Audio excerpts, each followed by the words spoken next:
you, Mr. Chairman. Let me now recognize my good friend, who's really been a champion on issues of the Pacific Islands, the Congressman from Hawaii, Mr. Ed Case. Thank you very much, Mr. Chair, Ranking Member. I really appreciate your allowing me to be a part of this critical hearing.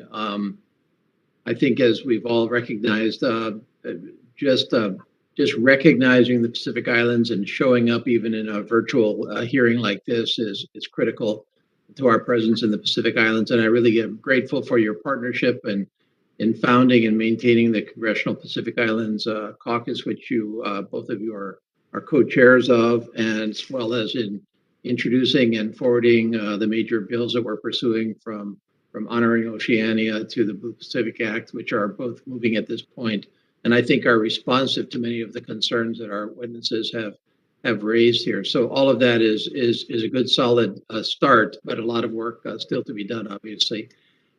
I want to go back to the Pacific Islands Forum, because I guess my big question is, are we just going to let it go? We collectively, by the way, I mean, not our country, but all of us that care about the Pacific Islands and care about the future of the Pacific Islands. Of course, I think and believe we would all agree that the regional cooperation, coordination, and, as we say in Hawaii, ohana, family, the regional family of the Pacific Islands, is forwarded by an organization. The Pacific Islands Forum has served that purpose, and so I hope we would all agree that the risk to the forum posed right now is not a good thing and would be taken advantage of by adversaries.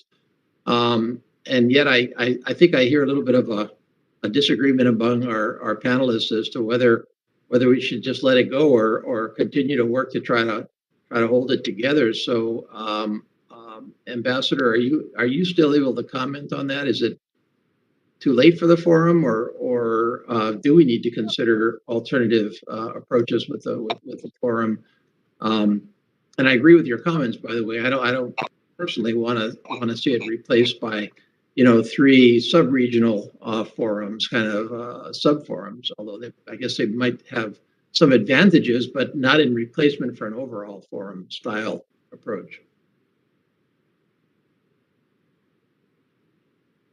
Ambassador Sefkin, are you available? Otherwise, I will go to Ms. Pascal. What's your view of it? Oh, thank you. You seem to have a little bit more pessimistic view, and I want to flesh that out a little bit.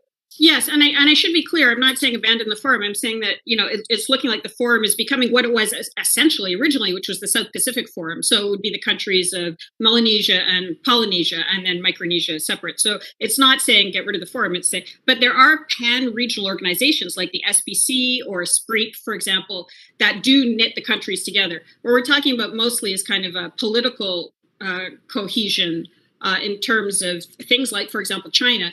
And I think that the operational realities of Micronesia are very, very different than those in the South Pacific.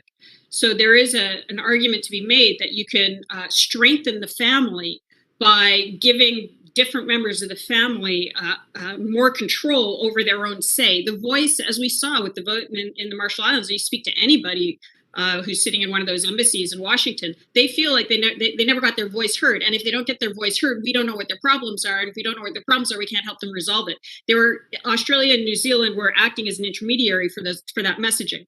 So I think that, that might make sense for Melanesia and Polynesia, but in terms of Micronesia, where there are the freely associated states, and Guam and Saipan, they let New Caledonia and French Polynesia in, but they didn't let, American Samoa in.